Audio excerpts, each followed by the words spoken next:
Are we on the brink of adopting a new type of currency?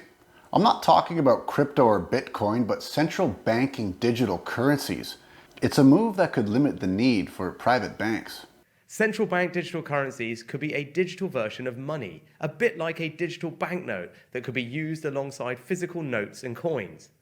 Unlike most of the digital money people use daily today, it would be issued directly by a central bank, like the Bank of England in the UK.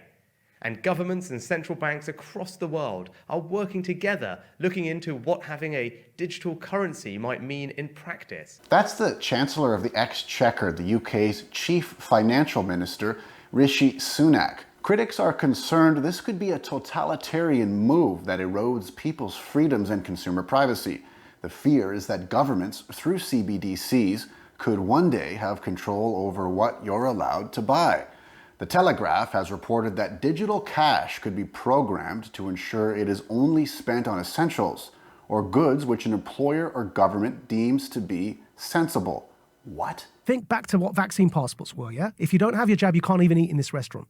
What they've said, and why the word programmable was in that headline was, they've said that this money that you will earn from work, instead of having paper money, you have this digital money. It's programmable so that you can't buy certain foods, or if you do something that your employer doesn't like, it's all in that article. You won't be able to spend your money. In other words, it's not money. They're vouchers. They're like food vouchers. And they can be programmed so that, like the Chinese social credit system, that if you try and use them on a certain thing, it won't work. You say you want to buy a burger and they want you to buy bugs, which is one of the examples used. If you start to try and buy unhealthy meat, just won't work. You tap your card, you can't buy the thing because you've met your quota that month of burgers. Majid Nawaz went viral on the Joe Rogan Experience for sounding the alarm against CBDCs. Is he exaggerating? And what does the Bank of England director Tom Mutton really mean when he talks about programmability? He was quoted in the Telegraph as saying you could introduce programmability. What happens if one of the participants in a transaction puts a restriction on future use of the money? There could be some socially beneficial outcomes from that, preventing activity which is seen to be socially harmful in some way. But at the same time, it could be a restriction on people's freedoms. Bank of England Deputy Sir John Cunliffe mentioned programmability during a Sky News video about central bank digital currencies. Any of these proposals, whether they are stable coins or central bank digital currency, they do offer the potential to bring down cost. So at the moment, the average cost, I think, for a credit card transaction is about just over 0.5%. But of course, if you're a small tea room in Shoreham-on-Sea, you're going to be paying more than that, in some cases, well over 1% for that transaction. So it could be cheaper, it could be more convenient. And these new forms of money offer the ability for them to be integrated more with other things through their software. So you can think of smart contracts in which the money would be programmed to be released only when something happened. You could think, for example, of giving your children pocket money, but programming the money so that it couldn't be used for sweets.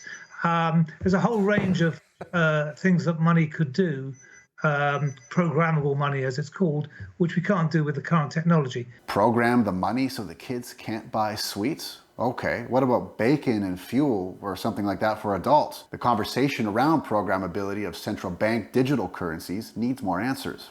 The decision on whether to launch a central bank digital currency is for each country to make, and no G7 jurisdiction has yet made that choice. These decisions raise important questions about the reshaping of our economy, financial systems, and the way in which people interact with money and payments.